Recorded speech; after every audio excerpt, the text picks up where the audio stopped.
The fourth-floor pediatric wing of St. Jude's Hospital was supposed to be a place of healing, but for Nurse Sarah Jenkins, it often felt like a repository of quiet sorrows. The air, meticulously filtered and chilled, carried the faint, antiseptic smell of rubbing alcohol and industrial bleach, a scent that clung to her scrubs and lived in her hair.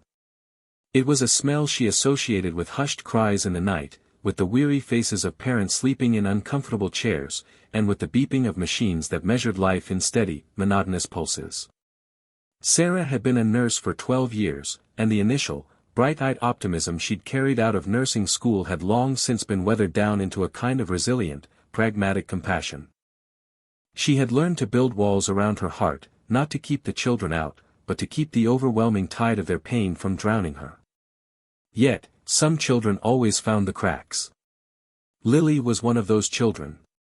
She was 8 years old, with hair the color of spun cornsilk and eyes so large and blue they seemed to hold all the melancholy of a winter sky. She'd been admitted 3 days prior with a fractured ulna and 2 cracked ribs, the official story being a clumsy fall from the top of a playground slide. It was a story Sarah had heard variations of 100 times before, a flimsy paper-thin narrative that never quite covered the dark truths hiding beneath it. Lily never spoke. Not to the doctors who gently palpated her bruised torso, not to the friendly candy stripers who offered her crossword puzzles, and certainly not to Sarah, who spoke to her in soft, encouraging tones while changing her fore-drip or checking her vitals. Lily simply watched, her gaze distant and her small body curled into itself, a tiny island of silence in the bustling ward. She would flinch if you moved too quickly, her shoulders hunching as if expecting a blow. The source of that silence, and that fear, had a name, Rick. He was her stepfather, a man who moved with a slick, predatory grace that made the hairs on Sarah's arms stand on end. He was always dressed just a little too sharply for hospital visits, in crisp shirts and polished shoes that seemed utterly out of place amidst the sterile linoleum and worn plastic chairs. He would sit by Lily's bed for hours, not speaking to her, but simply existing in her space, a heavy, oppressive presence. He'd scroll through his phone, a smug little smile playing on his lips, while the little girl in the bed seemed to shrink, to grow smaller and more translucent with every passing minute. When he did speak, his voice was a low purr, a silken tone that sounded like affection to the casual listener but felt like a coiled threat to Sarah. "Our little klutz, aren't we?" he'd say, stroking Lily's hair with fingers that lingered a moment too long. Lily would go rigid, her breathing shallow. "We'll have to be more careful, won't we? We don't want any more accidents." Sarah had reported him. She followed protocol to the letter. She filled out the forms, she spoke to her charge nurse, she left a message for the hospital's social worker. The response was a familiar, frustrating litany of bureaucratic inertia. "We need more than a feeling, Sarah, there's no definitive proof, the mother supports his story, our hands are tied." Her hands were tied. It was an expression that made Sarah's own hands clench into fists. Her hands were not tied. They were skilled and gentle. They could insert a butterfly needle into a vein no bigger than a thread, they could soothe a fevered brow, they could hold a tiny, trembling hand and promise that everything would be okay, even when she knew it was a lie. But against a man like Rick, and against the system that enabled him, her hands were useless. On the 4th day, things escalated. Sarah was at the nurse's station, updating charts, when she heard a small, sharp cry from Lily's room. It wasn't a cry of pain, but of pure terror. She was moving before the sound had even fully registered, her sneakers squeaking on the polished floor. She stopped in the doorway, her heart seizing in her chest. Rick was standing over Lily's bed, his face a mask of cold fury. He had gripped Lily's good arm, his knuckles white. The little girl's face was chalk white, her big blue eyes wide with a fear so profound it seemed to steal the very air from the room. "I told you to eat," Rick hissed, his voice no longer a purr but a venomous whisper. "Do you want me to tell your mother how you're misbehaving? How you're being a difficult, ungrateful little brat?" "Please," Lily whispered, the first word Sarah had heard her speak. It was a sound as fragile as a sparrow's bone. "I'm not hungry." You'll eat when I tell you to eat, he snarled, giving her arm a slight shake. That is enough, Sarah said, her voice sharp and loud, cutting through the tension. Rick dropped Lily's arm as if it were hot, his head snapping toward Sarah. The fury in his eyes vanished, replaced instantly by that smooth, condescending charm. Nurse, he said, smiling. Just trying to get our little patient to eat her dinner. She needs her strength, after all. You will not speak to her that way, Sarah said, stepping fully into the room. She deliberately placed her body between Rick and the bed, a small, human shield in pale blue scrubs. And you will not touch her. If you have an issue, you can speak with me. Rick's eyes narrowed. For a split second, the mask slipped, and she saw the raw, ugly violence he kept simmering just beneath the surface. It was a look of pure, possessive rage. Then it was gone. He chuckled, a dry, humorless sound. My. A bit of an overreaction, don't you think, he said, straightening his tie. I am her father. You are her stepfather, Sarah corrected, her voice low and even. And in this hospital, she is my patient. Your visiting hours are over for today. Please leave. He held her gaze for a long, charged moment, a silent battle of wills fought in the sterile, quiet room. Sarah did not blink. She could feel her heart hammering against her ribs, a frantic bird trapped in a cage, but her expression remained a calm, unreadable mask of professional authority. Finally, with a disdainful sniff, Rick turned. Fine, he said. He leaned down toward Lily, his voice dropping back to that chilling purr. I'll see you tomorrow, sweetie. We'll have a long talk then. He walked out without another glance at Sarah. The scent of his expensive, cloying cologne lingered in the air like a poison. Sarah waited until the sound of his footsteps faded down the hall before she turned back to Lily. The little girl was trembling, silent tears tracking paths through the grime on her cheeks. Sarah sat on the edge of the bed, her movements slow and deliberate. She didn't speak, didn't touch her. She just sat, a quiet presence, letting Lily know she wasn't alone. After a few minutes, a tiny, cold hand crept into hers. Sarah wrapped her fingers around it, her own hand warm and steady. My grandma says when you can help, you help, Lily whispered, her voice barely audible. Sarah's throat tightened. Your grandma is a very wise woman. That night, Sarah couldn't sleep. She lay in her small apartment, the city lights painting shifting patterns on her ceiling, and saw only Lily's terrified face. She saw Rick's cold, dead eyes. She heard the words, "Our hands are tied," the phrase echoed in her mind, a mocking chant of failure. The system had failed. The rules had failed. She had failed. But Lily's words came back to her. When you can help, you help. It was a simple truth, the kind of uncomplicated morality that adults so often forgot. Sarah felt a surge of something hot and fierce in her chest. It was anger, pure and righteous. If the system wouldn't help, she would go outside the system. It was a terrifying thought, a line she had never even considered crossing in her entire career. But the image of Rick's hand on Lily's arm burned behind her eyes. An idea, reckless and desperate, began to form. It was rooted in a memory from 2 years ago. A motorcycle accident victim, brought into the ER in a bad state.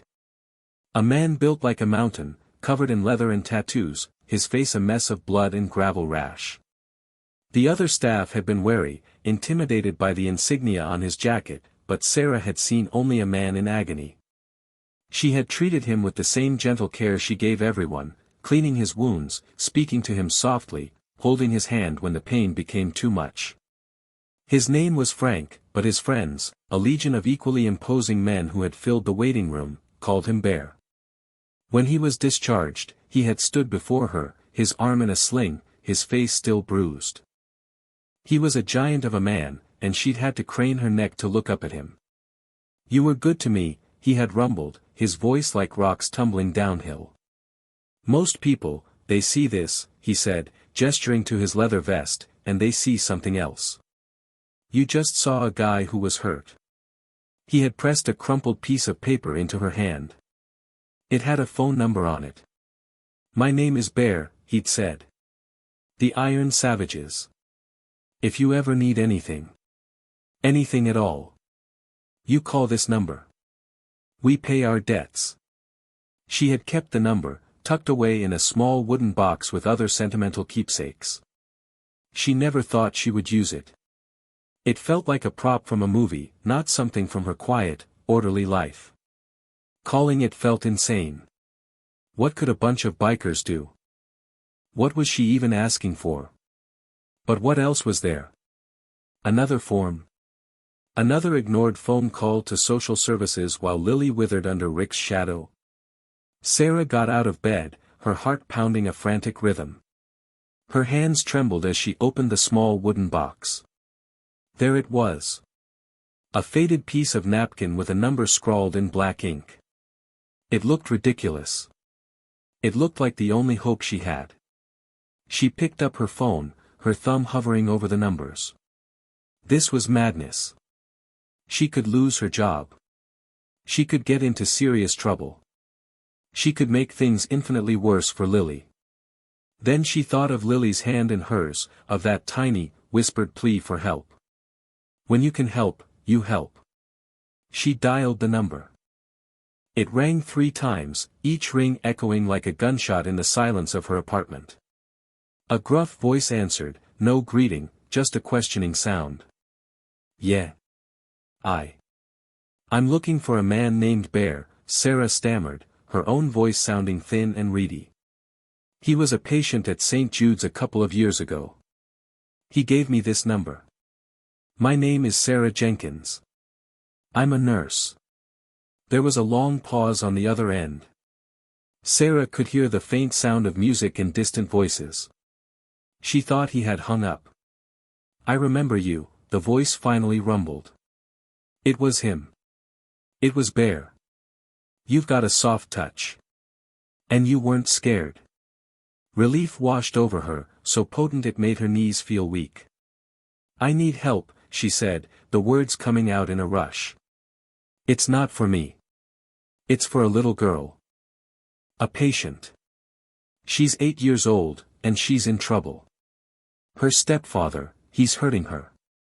Not just with his hands. He's terrifying her. And no one will do anything. The hospital, the authorities, they say their hands are tied. But he's breaking her spirit. And I'm so scared of what he'll do when she gets out of here. She stopped, breathing heavily, realizing she was rambling, that she sounded hysterical. The line was silent for another long moment. St. Jude's, Bear said. It wasn't a question. 4th floor. Pediatric wing. Yes, Sarah whispered. Her name is Lily. We protect our own, Bear said, his voice a low, flat statement of fact. And we protect what protects us. You helped one of us. That makes you one of us.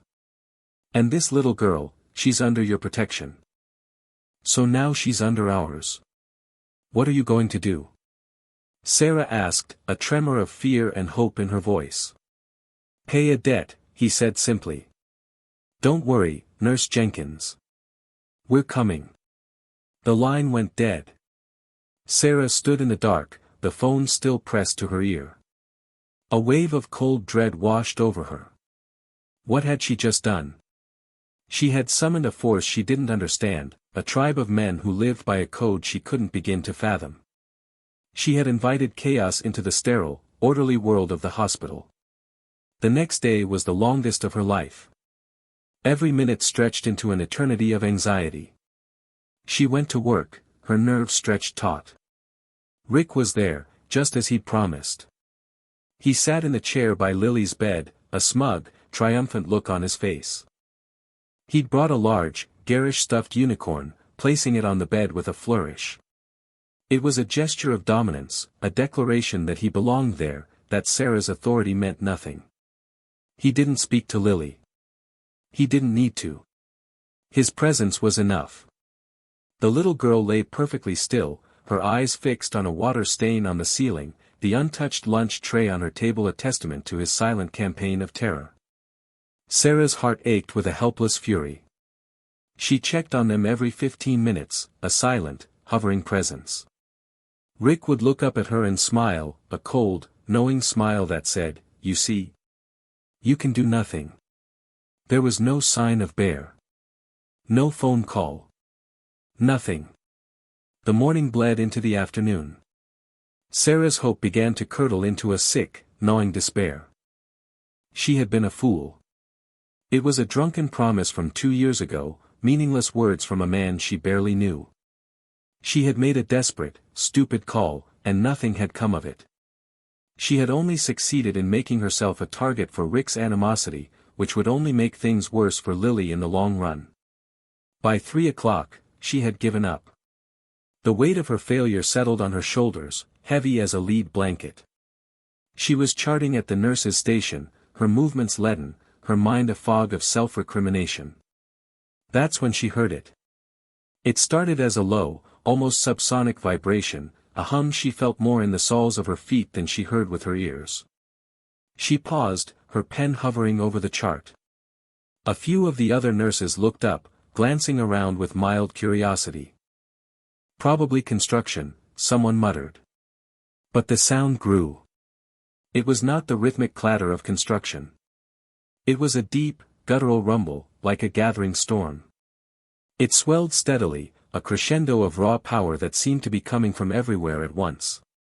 The large window at the end of the hall began to vibrate, a faint, high-pitched buzz against the growing roar. Heads started popping out of rooms.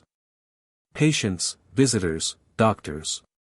Everyone was looking around, their faces a mixture of confusion and alarm. The rumble became a roar, then a thunderous, earth-shaking cataclysm of noise. It wasn't just a sound, it was a physical force, pressing in on the building, rattling the very bones of the hospital. Sarah, along with everyone else, was drawn to the window. She looked down at the sprawling parking lot 4 stories below. And her breath caught in her throat. It was a river. A black, chrome, and leather river of steel, pouring into the hospital grounds. Motorcycles. Not a few, not a dozen. But hundreds. They flowed in, an endless procession of chrome and steel, their engines roaring in a unified, deafening chorus. They moved with a disciplined precision, filling the main parking lot, then the overflow lot, then lining the access roads in perfect, gleaming rows. It was an occupation. An invasion. From the window, they looked like an army, a dark legion summoned from the pages of some apocalyptic myth. People in the parking lot below were frozen, staring, their phones held up to record the unbelievable sight. Hospital security guards emerged from their booth, looked at the sheer scale of the gathering, and then wisely retreated back inside. Sarah's heart was hammering against her ribs, but for the first time, it was not with fear. It was with a terrifying, electrifying awe. The engines cut out. Not all at once, but in a rolling cascade of silence, a wave of quiet that was somehow more intimidating than the noise had been. In the sudden, profound stillness, 112 kickstands clicked down onto the asphalt in near-perfect unison. Then, they started to move. They dismounted, a legion of giants in worn leather and denim. They were a sea of beards, tattoos, and grim, determined faces. They did not shout or swagger. They moved with a quiet, deliberate purpose, flowing toward the main entrance of the hospital like a single, unstoppable organism. Panic erupted in the lobby. Sarah could hear the faint shouts of alarm, the terrified voice of the receptionist over the intercom. Code Silver. Code Silver, unauthorized mass gathering. But the bikers didn't stop. They entered the hospital, and the glass doors slid open to admit them. At their head was a man so large he seemed to block out the light. Bear. He led them past the panicked security guards, who made no move to stop them. They were an overwhelming force, but they were not chaotic. They walked in neat twos, their heavy boots making a soft, rhythmic thudding on the linoleum floors. They didn't touch anything. They didn't speak to anyone. They just walked, their collective gaze fixed forward. The entire hospital fell silent. Patients peered from their doorways, their faces pale with shock and fear. Doctors and nurses stood frozen against the walls, watching the procession pass. The bikers ignored them all. They moved past the ER, past the cafeteria, toward the main elevator bank. Sarah ran from the window, her mind reeling. "They're coming," she whispered to the other nurses, who were huddled together, their eyes wide. "It's okay. They're here for Lily." The words sounded insane, even to her own ears. The elevator doors dinged open on the 4th floor, and they began to emerge. Bear stepped out first, his eyes scanning the hallway until they found Sarah. He gave a slight, almost imperceptible nod. Behind him, the rest of the Iron Savages fanned out, lining the walls of the pediatric wing. They stood shoulder to shoulder, a silent, unmovable wall of leather and muscle. They were utterly silent, their presence more powerful than any threat. The atmosphere on the floor changed instantly. The sterile, quiet sadness was replaced by a thick, heavy blanket of sheer intimidation. The air crackled with unspoken power. Bear walked toward Sarah. He stopped a few feet from her, his sheer size seeming to shrink the hallway. "Nurse Jenkins," he rumbled. "Bear," she breathed, her voice barely a whisper. I didn't think. I didn't know so many." "An insult to one is an insult to all," he said, his voice low but carrying down the entire hall. "And a debt to one is a debt owed by all. You showed me kindness when I was just a piece of meat on a gurney. We don't forget that." He glanced toward Lily's room. "Where is he?" "Room 412, Sarah said, pointing with a trembling hand. "He's in there with her." At that exact moment, the door to room 412 opened. Rick stepped out, his face a mask of irritation. "What in God's name is all that racket?" he started to say, then he froze. He saw Bear. He saw the 2 bikers flanking him. He saw the endless line of silent, staring men stretching down the hallway in both directions. The color drained from his face. His smug confidence evaporated like mist in a harsh sun. He looked, for the first time since Sarah had met him, small. And afraid. "Can I help you?" he asked, his voice a weak, reedy thing.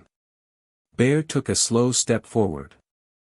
Rick took an involuntary step back, bumping into the doorframe. "We're the new family," Bear said, his voice a calm, chilling rumble that promised untold consequences. "Lily's family. And we're here to talk about visiting hours." He didn't raise his voice. He didn't make a single threatening gesture. He simply stood there, a mountain of quiet fury, flanked by an army. I don't know what you're talking about," Rick stammered, his eyes darting around wildly, looking for an escape, for some form of authority to save him. But the nurses were silent. The doctors were silent. The security guards were nowhere to be seen. There was no authority here but the one standing in front of him. "Let me make it clear," Bear said, taking another slow, deliberate step.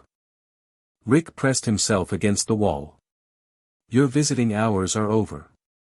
Permanently. You will not come back to this hospital.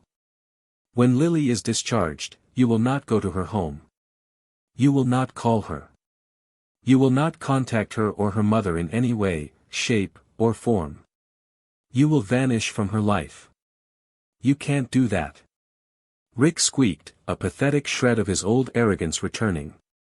"I have rights. I'm her father." "You are nothing to her," another biker said, his voice like gravel. "You are a ghost. A bad memory she's about to forget." "Our lawyer is filing an emergency restraining order as we speak," Bear continued, his voice utterly devoid of emotion. "He's also delivering a full report, complete with witness statements from the nursing staff, to Child Protective Services and the local police department. Statements they'll have a hard time ignoring now," he gestured down the hall. We are the witnesses now. Rick's face crumpled. The last of his bluster fled, leaving behind the weak, pathetic bully he truly was. He was trapped, surrounded, his power utterly stripped away. Now, Bear said softly. You're going to walk away. You're going to get in your car, and you're going to drive away. And if we ever see you near that little girl again, we won't be this polite. He didn't need to elaborate. The promise hung in the air, heavier and more real than any physical threat could ever be. Rick, his face ashen, slid along the wall, past Bear, past the other bikers. He walked with his head down, his shoulders slumped in defeat. The bikers parted silently to let him pass, their gazes following him like predators watching prey flee. He didn't look back. He scurried toward the elevators and was gone. The hallway remained silent for a long moment. Then, Bear turned back to Sarah. His grim expression softened slightly. The room is clear. Sarah nodded, her throat too tight to speak. She pushed the door to room 412 open and went inside. Lily was sitting up in bed. She had seen it all through the doorway.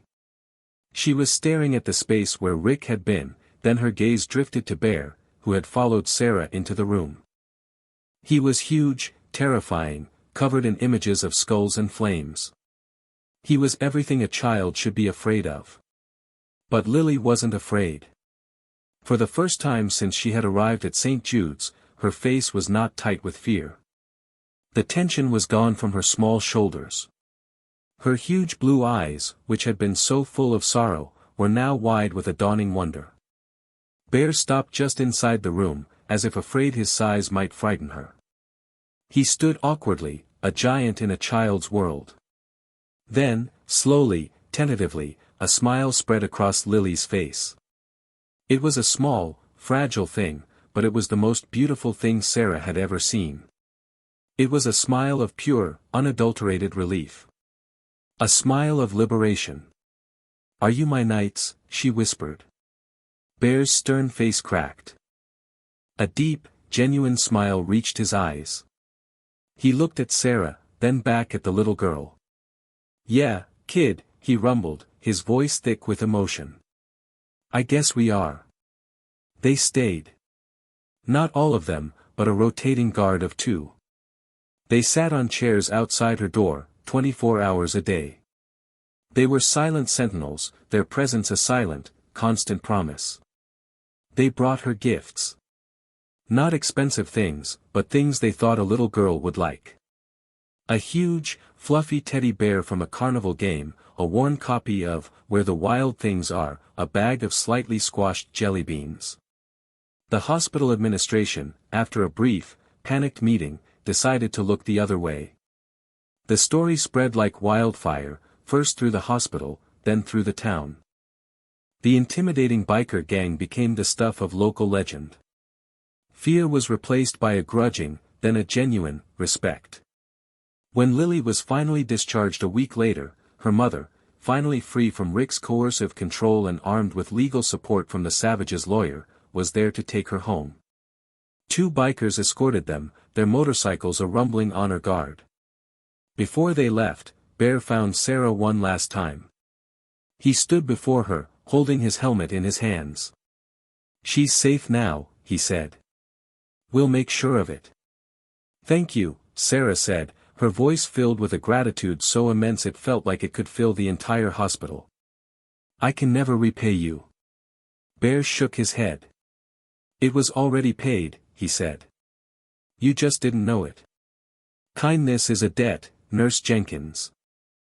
And the Iron Savages always, always pay what we owe." He gave her a final, respectful nod, turned, and walked away. Sarah watched from the window as the last of the motorcycles rumbled out of the parking lot, leaving behind a silence that was no longer lonely, but peaceful. The hospital wing felt different now. The air still smelled of antiseptic, but to Sarah, it now smelled like hope. She looked at Lily's empty, clean room and smiled. Her hands weren't tied. They had never been. She had just needed to remember that the strongest tool she possessed wasn't a syringe or a chart, but the simple, unwavering courage to help when help was needed. And sometimes, when you reach out into the darkness, 112 knights on iron horses answer the call. Paid in full.